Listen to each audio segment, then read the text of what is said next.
여러분 안녕하세요. 여러분들을 위한 맞춤 법률을 알기 쉽게 알려드리는 맞춤법TV의 현승진 변호사입니다. 여러분 형사사건에 연루돼서 피의자나 피고소인 신분으로 조사를 받게 되면요, 당연히 불안하죠. 그래서 많은 사람들이 담당 경찰관한테 이것저것 물어보곤 합니다. 그 중에 대표적인 게 저 처벌이 얼마나 될까요? 아니면 혹시 구속되는 건가요? 이런 질문이에요. 경찰관들한테 저런 처벌 수위, 불이익 이런 거 절대 묻지 마세요. 잘못하다간 사건 완전히 망치게 되는 지름길로 곧장 향하시게 됩니다. 이 얘기부터 하고 진행을 해야겠네요. 먼저 정말 밤낮 없이 고생하시고 자신의 직무에 충실하신 대한민국의 대부분의 경찰관님들께는 감사하다는 말씀 드리면서, 이 영상에서 이야기하는 경찰관들은 일부임을 밝히고 이야기를 하겠습니다. 경찰관은요, 법률 전문가가 아니에요. 수사 전문가예요. 물론 수사를 위해서 어느 정도 형사법을 알아야 하는 건 맞지만요, 경찰관의 실무와 관련되어 있는 부분은 제한적이거든요. 특히 재판에서 어떤 일이 일어나고 어느 정도 형량이 선고되는지 이런 거 잘 모릅니다. 대법원 양형 기준 이런 거 잘 몰라요. 경찰은 수사한 다음에 죄가 있다라고 판단되면은 검찰에다가 넘기는데, 송치를 하는데, 그럼 임무 종료입니다. 근데 경찰이 그렇지 않아도 바빠 죽겠는데 내 사건, 옆자리 형사사건, 앞자리 형사사건 이거 다 재판 종결될 때까지 짧게는 몇 개월, 길면 몇 년 걸리는 거 일일이 확인해서 결과를 다 알고 있을까요?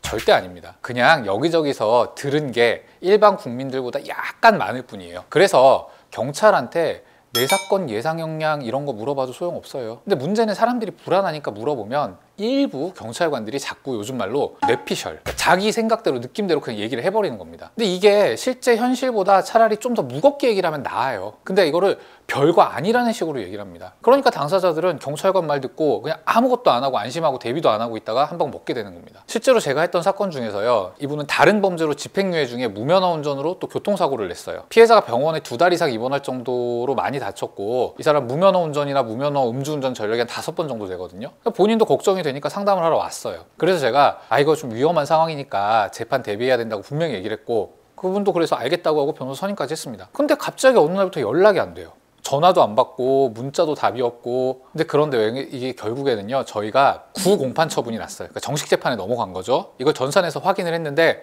그제서야 연락이 오더라고요. 그래서 어떻게 된 거냐고 물어봤더니 경찰이 합의만 되면 이거는 문제될 거 전혀 없다, 구속 절대 안 된다, 걱정하지 말라고 해서 연락을 안 했대요. 근데 보니까 재판받으러 오라고 하고 자기는 집행유예 중이고, 그제서야 위험하다는 걸 깨달은 거죠. 그동안 경찰 말만 믿고 재판에 제출할 자료 하나도 준비 안 했는데, 판사가 안 해주는 게 아니라요, 법률로 집행유예 중엔 다시 집행유예 선고를 못해요. 그래서 형사 변호사라면 애당초 이런 사건은 수사 단계부터 시간을 최대한 확보해갖고 집행유예 기간이 도과시키게끔 그런 방향으로 진행을 했을 텐데, 그런 것도 없이 그냥 사건 후딱 진행돼갖고 재판을 앞에 두게 된 거예요. 결과는 우리가 늦게나마 재판 날짜 변경시키고 자료 준비해서 의견서 제출하고 해서 집행유예 기간 도과되고 다시 집행유예를 받긴 했습니다. 근데 아무튼 이 경찰 말만 믿고 있다가 큰일 날 뻔한 거죠. 성범죄 사건들은 더해요. 그냥 다 인정하면 벌금 내고 끝난다고 해서 조금 억울한 면이 있어도 그냥 인정한다고 진술했는데, 알고 보니까 벌금형도 성범죄 전과라서 이거 전과 기록 남고 공무원 임용 결격 같은 거 걸리고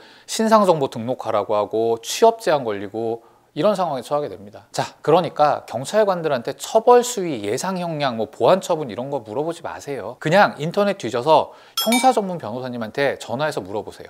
간단한 전화 상담은 무료인 건 많습니다. 물론 간혹 변호사 중에서 혹은 사무장들 중에서요, 실제 예상되는 것보다 훨씬 더 무겁게 처벌받을 수 있다고 겁을 주면서 선임하라고 유도하는 경우 있습니다, 솔직히. 근데 그건 조금만 노력해서 서너 군데 정도 전화해보면 해결될 문제거든요. 별거 아니라고 손 놓고 있다가 수습하기 어려운 상황에 처하는 것보단 훨씬 낫습니다. 자, 오늘 일부 경찰관들의 무책임한 발언에 대해서 말씀드렸는데요, 다시 한번 묵묵히 국민의 안전을 위해 최선을 다하시는 대한민국 경찰관들에게 감사하다는 말을 하면서 영상 마치겠습니다. 오늘 영상 보시고 좋으셨다면 구독과 좋아요, 알림 설정까지 부탁드릴게요.